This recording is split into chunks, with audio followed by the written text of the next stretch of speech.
Monsieur le ministre des Solidarités et de la Santé, Monsieur le président du Collège de la médecine générale, cher Paul, chers confrères, chers amis. C'est un peu bizarre ce discours d'ouverture en sachant que la plupart d'entre vous l'écouteront en différé et que, au rythme où vont les choses, il sera probablement rapidement périmé. Mais tendons l'exercice. Ce congrès était programmé sur le thème de la BD et des super-héros et la Covid a décidé qu'il se transformait en e-congrès. Eh bien, bienvenue dans ce 14e congrès de la médecine générale. On nous a traités de super-héros, on nous a applaudi.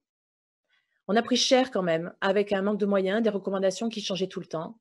Et on a vécu en direct un événement assez exceptionnel dans tous les sens du terme. J'ai une pensée pour tous nos confrères qui n'ont pas survécu à cet événement. Pour notre petite part, le conseil scientifique que j'ai l'honneur de présider a œuvré pour vous préparer un congrès présentiel, puis pour le transformer en e-congrès. Je vous présente donc toute l'équipe. À mes yeux, ce sont aussi des super-héros.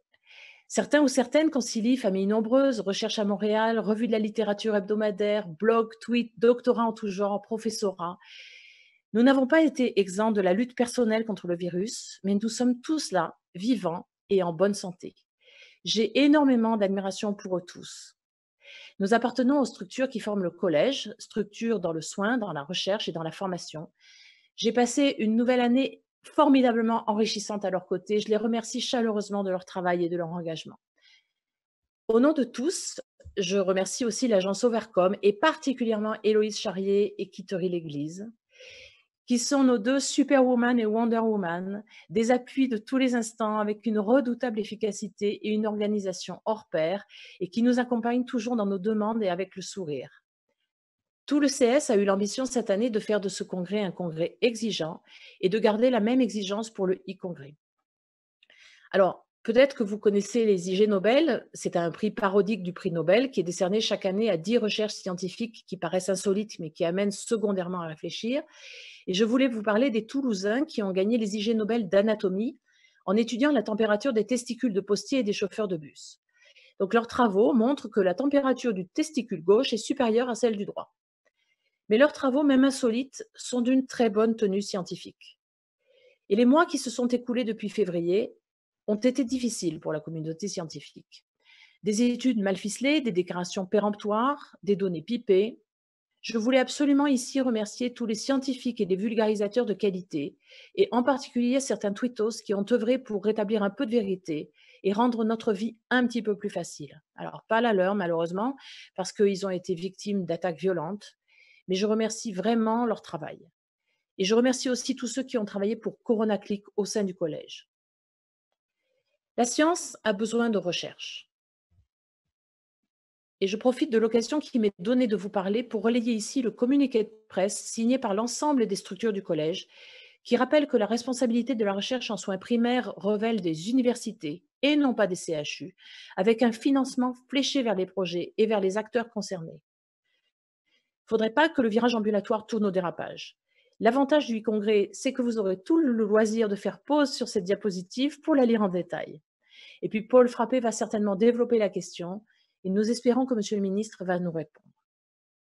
Quoi qu'il en soit, le CS a modifié cette année les grilles de notation des abstracts pour coller au mieux aux différents travaux qui nous ont été proposés. On a eu des revues de la littérature, du travail quantitatif, du travail qualitatif.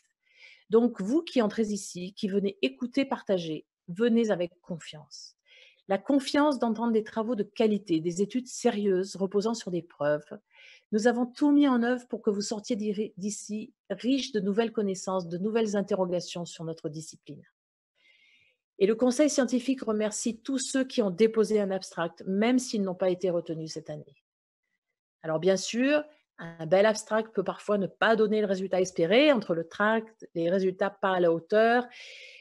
Mais soyons indulgents envers tous ceux qui ont fait l'effort de réfléchir à ce que notre discipline devient et comment elle évolue. Et en particulier, au vu de ce e-congrès et des contraintes que cela a engendré, je tiens à remercier tous ceux qui, en plus d'avoir déposé un résumé, ont joué le jeu d'enregistrer leurs commentaires.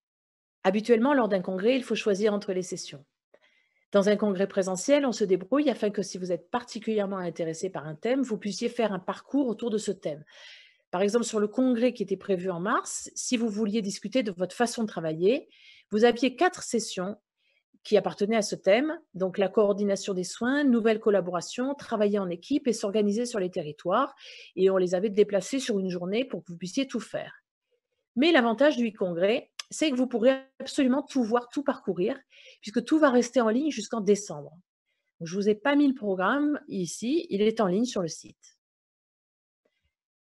Mais si la sagesse ne peut pas entrer dans un esprit méchant et science sans conscience n'est que ruine de l'âme, comme le disait Rabelais, nous pensons que science sans réjouissance n'est que ruine du programme.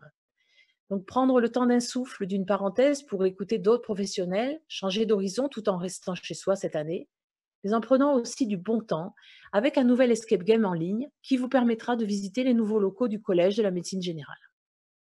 Alors bien sûr, pas de soirée de gala cette année, mais ce n'est que partie remise, on vous le promet. Donc voilà votre congrès, celui de cette année, ce e-congrès, et vous voilà vous. Je voulais vous remercier d'être là, à nous écouter, à nous regarder en direct ou en différé. Je ne peux pas vous présenter individuellement, bien sûr, mais je voulais vous remercier. Merci à ceux qui sont là depuis le début, parfois nostalgiques, mais qui viennent quand même. Merci à ceux qui viennent en dilettante, une année oui, l'autre non. Merci à ceux qui viennent pour la première fois, qui se demandent bien ce qui va se passer, en sachant que pour nous tous, ce e-congrès est une première fois. Paul, vous avez souhaité l'année dernière un congrès orgasmique. J'espère que l'attente de cette nouvelle rencontre a fait croître le désir, sans la violence bien sûr, pour un congrès 2021 qui va être mémorable. Je vous laisse à votre programme. Vous y retrouverez des titres de BD comme sous-titres des sessions. Je vous laisse découvrir. Et au nom de tout le conseil scientifique, je vous souhaite un excellent congrès. Je laisse la parole à Paul Frappé, président du Collège de la médecine générale.